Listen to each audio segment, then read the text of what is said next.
Hi guys, तर इकडे Arbaaz अंकितावरती frustration काढतोय, तिच्याबद्दलचं एक मत सांगतोय आणि त्याला जान्हवी आणि वर्षाताई या दोघी सहमत आहेत की अंकिता फक्त तिचं म्हणणंच खरं करते। चला तर बघूया ते काय डिस्कस करतायत। तर इकडे सगळेजण बसलेले असतात, चौघं, संग्राम पण याच्यामध्ये असतो। तर अरबाज सांगतो की ताई, याआधी पण ना आमचा चौघांचा ग्रुप होता ना, प्रत्येकाचं इंडिव्हिज्युअल मत असायचं, असं नाही की कोणीतरी एक सांगेल आणि सगळंच ते फॉलो करायचे।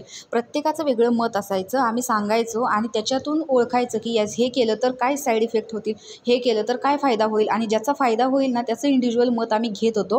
पण असं नव्हतं की एकच कोणतरी सांगेल आणि सगळेजण त्याचं ऐकतील। तसं तुमचं कसं आहे माहिती आहे का, या ग्रुपमध्ये की एक सांगतं, मग अभिजित असेल, डीपी असेल किंवा अंकिता असेल, ते सांगतात आणि मग हे सगळे करतात, आणि ते जर नाही केलं तर मग यांच्यात भांडणं होतात। असं आमच्यात काही नव्हतं। त्यावरती जान्हवी सुद्धा म्हणते, हो यांच्यामध्ये असंच आहे, म्हणूनच मला तो ग्रुप आवडत नाही। आणि वर्षाताई देखील म्हणतात की हो ते तर आहे, म्हणून तर मी आता वेगळी होते ना, ते यांच्यात होणारच आहे। तर लक्झरीचं ज्यावेळेस सामान आलेलं होतं त्यावेळेस सुद्धा अंकिताने पटकन कॅडबरी उचलली, आपल्या लोकांना त्यांची आवडती दिली, म्हणजे पॅडी दादा असतील, डीपी दादा असतील, आणि आम्हाला मग देते। आणि ज्यावेळेस मी चिप्सचं पॅकेट घेतलं आणि मी आणि निक्कीचे प्लेट भरून मी बाहेर गेलो, तर अभिजित, कोण आहे रे, चिप्स कोणी फोडले, विचारता येत नाही का?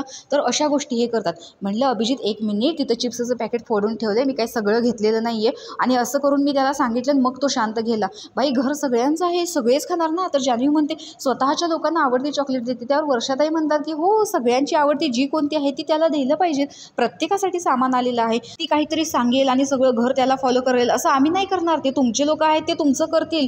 त्यावरती संग्राम देखील म्हणतो, हो तिकडे असंच होतंय, म्हणूनच मला त्या ग्रुपमध्ये खेळायचं नाही। तर अशा प्रकारे अरबाजला अंकिताचा राग आलेला आहे आणि ते सगळं फ्रस्ट्रेशन इकडे या दोघींना सांगताना दिसतोय। तर तुम्हाला अंकिताबद्दलचं हे मत अरबाजचं बरोबर वाटतं काय? कमेंट बॉक्समध्ये नक्की सांगा। अशाच व्हिडिओसाठी आपल्या चॅनलला सबस्क्राईब करा। तोपर्यंत बाय।